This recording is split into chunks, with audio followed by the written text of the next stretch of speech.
Pemuncak 1 dengan nomor peserta 90 atas nama Tunku Syahdu Najwa dengan jumlah nilai 255, utusan Balai Pengajian dengan pimpinan Tunku Ainul Marudiyah Husain dengan nama orang tua Tunku Hasmidi.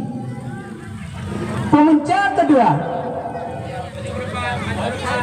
kepada pemuncak 1 harap untuk maju ke depan.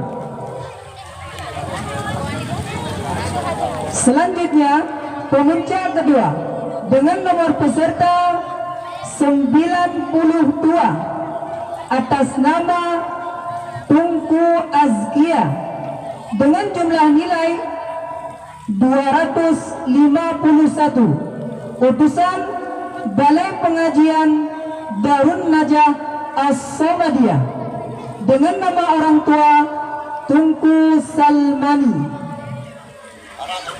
Harap maju ke depan.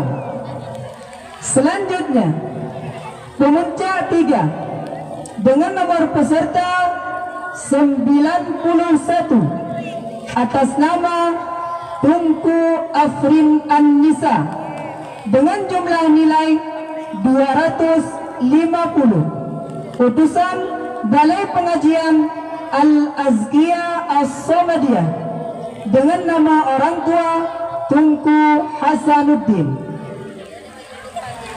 Kepada peserta pemuncak 3 harap maju ke depan.